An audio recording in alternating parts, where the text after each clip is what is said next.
My son told me not to come for Christmas. Then he saw me on the evening news. My son looked me dead in the eye and told me I would embarrass the family if I showed up for Christmas dinner. 3 weeks later, that same son was standing in his in-laws' living room when my face came on the television screen, and he dropped his wine glass on their white carpet. I want to tell you exactly how a 70-year-old widow with nothing but a modest pension and a stubborn heart turned the worst holiday of her life into the moment her son finally understood who his mother really was. Before I get into it, if you're the kind of person who believes people reap what they sow, go ahead and hit that like button right now, and subscribe if you haven't already because this story has a few twists you won't see coming. I'd love to know where you're watching from tonight, so drop your city or country in the comments. I read every single one of them, and it warms this old woman's heart more than you know. Now pour yourself something warm, get comfortable, and let me tell you what happened to me last December. My name is Ruth. I'm 69 years old, and until 4 months ago, I thought I knew exactly where I stood with my only son.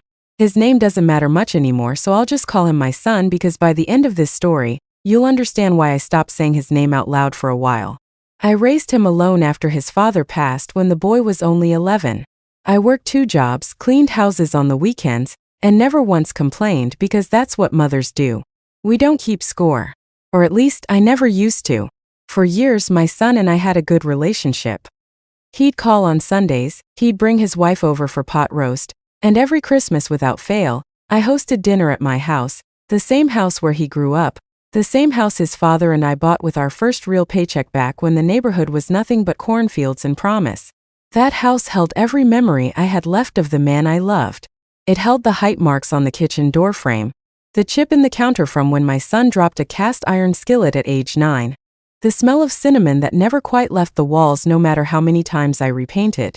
Then about 2 years ago, my son married a woman from a very wealthy family. I won't pretend I didn't notice the change after that. Slowly, the Sunday calls became bi-weekly, then monthly, then almost nothing at all. His wife's family had money, real money, the kind that comes with a lake house and a private club membership and dinner parties where everyone discusses stock portfolios instead of football scores. I never judged her for having money. I judged what happened to my son once he started wanting it too. This past November, I called to ask what time everyone would be arriving for Christmas, same as I did every single year of his life. There was a long pause on the phone, the kind of pause that makes your stomach drop before a single word is even said. He told me that this year they were going to spend Christmas with his wife's parents instead, at their estate 2 states over, because it would be, in his words, a better environment and more appropriate given the important business associates who would be attending. I asked him what he meant by appropriate. He hesitated, and then he said something I will never forget as long as I live. He said, "Mom, you understand, right? It's just not really your scene. You'd probably feel out of place, and honestly, it might embarrass Claire's family if you showed up in one of your church dresses talking about coupon deals at the grocery store." I sat down on my kitchen stool, the same stool that had been wobbly for 15 years because I never got around to fixing it, and I didn't say anything for a long moment. My own son, the boy I raised on tuna casserole and secondhand shoes, was telling me I wasn't good enough to sit at a table with people who had more money than sense. I asked him plainly, "So I'm not invited to Christmas?" And he said, "It's not like that, Mom, don't make it sound so harsh. Maybe you can come by in January sometime." Then he had to go, he said, because Claire was calling him for something about seating charts. I hung up that phone and I cried for the first time in years. Real ugly crying, the kind where you can't catch your breath. But something else happened too, something underneath the hurt. A small cold clarity settled into my chest. I realized my son had shown me in one sentence exactly how he saw me now.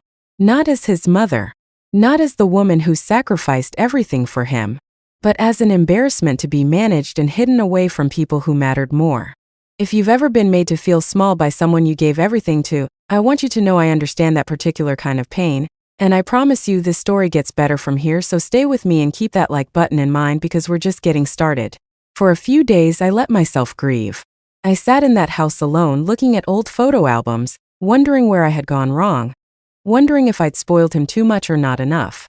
But grief has a strange way of turning into resolve, if you let it sit long enough without drowning in it. And I remembered something my late husband used to say to me whenever I felt powerless. He used to say, "Ruthie, the quiet ones always win in the end because nobody sees them coming." I want to back up here and tell you something about myself that my son had apparently forgotten, or maybe never fully understood in the first place. Before I married his father, I worked as a bookkeeper for a small manufacturing company in town, and later, after his father passed, I picked up part-time work managing the finances for a local community foundation, the kind of organization that quietly funds scholarships and food pantries and winter coat drives without ever putting its name in lights. I did that work for over 20 years. I understood money. I understood investments. I understood how a modest, disciplined life could quietly become something much bigger than anyone realized, especially if you never spent a dime more than you needed to, and you let compound interest do the heavy lifting for you. My husband and I had also owned a small parcel of land on the edge of town, about 11 acres, land we bought decades ago for almost nothing because nobody wanted it back then. It sat mostly untouched for years, just tall grass and a stand of old oak trees. But the town had grown, and by last year, a developer had approached me twice wanting to buy it to build a shopping plaza. I turned them down both times, mostly out of sentiment, because my husband used to walk that land with me on Sunday afternoons. After that Christmas phone call, something shifted in me. I stopped thinking about that land as something sentimental and started thinking about it as something powerful. I called the developer back and told him I was ready to talk, but not about selling it to him. I had a different idea entirely. I'd been quietly following the work of a local nonprofit that helped elderly widows and widowers who had been abandoned or neglected by their own families, people who had raised children only to be discarded once they were no longer useful or convenient. I hadn't known such an organization existed until I stumbled across an article about them in the local paper months earlier, back before any of this happened, almost as if some part of me already sensed I might need them someday. They ran a modest facility, but they were desperate for space to expand, to build proper housing and a community center for people just like me. People who had nowhere else to turn during the holidays because their own families had made other plans that didn't include them. I met with the director of that foundation in early December. I told her about my land and I told her I wanted to donate it, all 11 acres, along with a portion of my savings that I had quietly built up over decades of careful bookkeeping and disciplined investing, money my son had no idea existed because I never once bragged about a single dollar I saved. The director cried when I told her. She said it would change everything for them, that they'd been trying to raise funds for a project like this for 6 years with no success. We worked quickly through December to finalize the donation, and the foundation decided to hold a small ceremony to break ground on the new center, right before the new year. They wanted to recognize the gift publicly, to encourage other donors in the community to step forward too. I told them I didn't need any special recognition, that I just wanted to help people who understood what it felt like to be forgotten by their own blood during the season that was supposed to be about family. But the director insisted, gently, that my story might inspire others, and so I agreed to a short interview with the local news station covering the groundbreaking. Now here is where things get interesting, so if you enjoy a good coincidence dressed up as fate, you're going to love this part. It turned out that my son's wife's family, the same family hosting that exclusive Christmas gathering I wasn't invited to, sat on the board of several local charitable causes. They like to be seen at community events, the kind with photographers and local dignitaries, because appearances mattered enormously to them, perhaps even more than the causes themselves. And as fate would have it, they were personally acquainted with the news anchor covering my groundbreaking story, a woman who had covered several of their charity galas over the years. The segment aired on the 6 o'clock evening news on December 28th, 3 days after Christmas, the Christmas I spent quietly at home with a small roast chicken and an old movie, refusing to let myself feel too sorry as the hours ticked by. I didn't even know exactly when the segment would air. I'd almost forgotten about the interview entirely, buried as I was in paperwork with the foundation's lawyers. According to what I later learned, my son and his wife were at her parents' house that evening, still lingering from the holiday, when the television in the family room switched to the local news. And there I was standing on my own land in my Goodwill coat, the same coat my son once told me looked outdated, speaking about my late husband, about what it means to be forgotten by the people you love most, and about wanting to make sure no other elderly person in this town ever spent a Christmas as alone as I had. My son's mother-in-law apparently turned to the room and said, "Isn't that the woman from that story I told you about? The one donating that whole property for the elder center? What a remarkable woman." And then, according to my son, who called me in a state I can only describe as pure panic about an hour after the broadcast, his wife's father actually said, "We should invite her to the spring gala.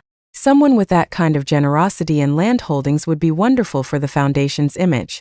That's when my son, sitting there holding his wine glass, realized the elderly woman on the screen everyone was suddenly so impressed by was his own mother. The same mother he told 3 weeks earlier not to embarrass them by showing up in her church dress. He dropped the wine glass. Red wine all over that pristine white carpet his mother-in-law was famously particular about. He told me later he just sat there frozen while everyone in the room stared at the television and then slowly turned to look at him, because apparently there was a small resemblance moment. Someone said, "Wait, doesn't she have your last name?" And it all came crashing together at once, right there in front of the important business associates he'd been so desperate to impress. My son called me that same night. I almost didn't answer, I'll admit, because some petty part of me wanted him to sit in that discomfort a little while longer. But I am not a cruel woman, whatever else this story might suggest, so I picked up. He was stammering, apologizing, asking why I never told him about the land, about the foundation, about any of it. I told him plainly, "You never asked. You were too busy deciding I wasn't good enough to sit at your table to ever ask what your mother had been building her whole life." He tried to backpedal, said he didn't mean it the way it sounded, that he'd just been stressed about the holidays and wanted things to go smoothly with Claire's family. I told him something my husband used to tell me, something I finally understood the full weight of. I said, "Son, people don't accidentally tell you who they are. When someone shows you they're ashamed of you, believe them the first time, because there won't be a good excuse hiding behind it, no matter how many times they try to find one." If this part of the story is hitting close to home for anyone watching, whether you're a parent who's felt pushed aside or a grown child realizing you've made a similar mistake with someone who loves you, I want you to sit with that for a second, and maybe leave a comment about it, because I think a lot of us need to hear that lesson more than once before it truly sinks in. The weeks that followed were interesting to say the least.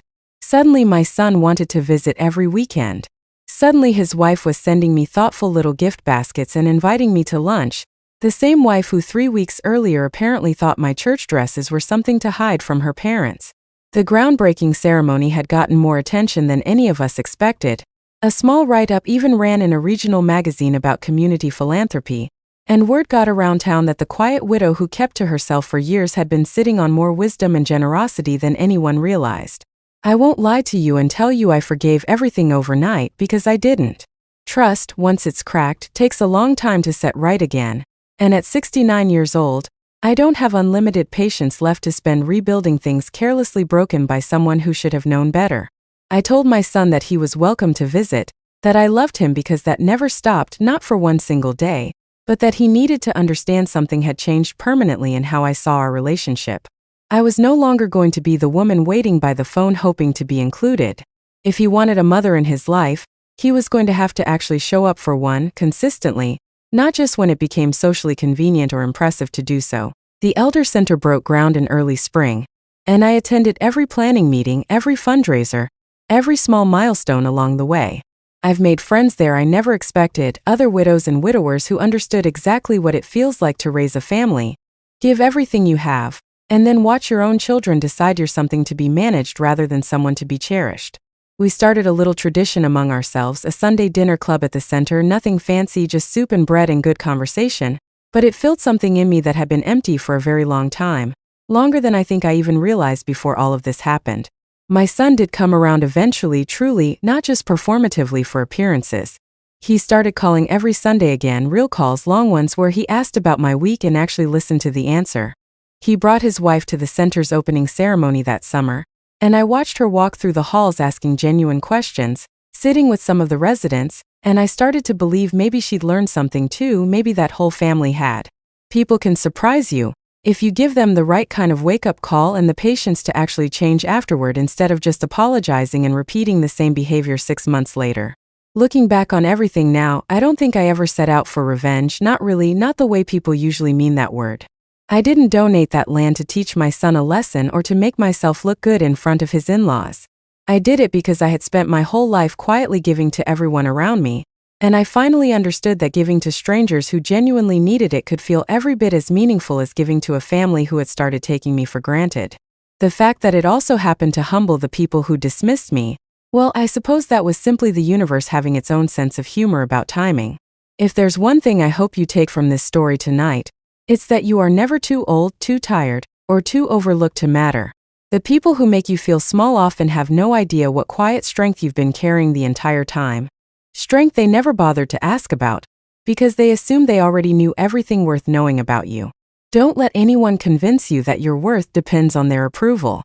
Build your own table if you have to. Sometimes the people who were never invited to sit at someone else's table end up building something far more beautiful than that table ever was. Thank you for sitting with an old woman and her story tonight. If it moved you even a little, please hit that like button, subscribe for more stories like this one, and tell me in the comments where in the world you're watching from tonight. I truly do read every single comment before I go to bed. Until next time, take care of yourselves, and don't ever let anyone make you feel like you don't belong at your own table.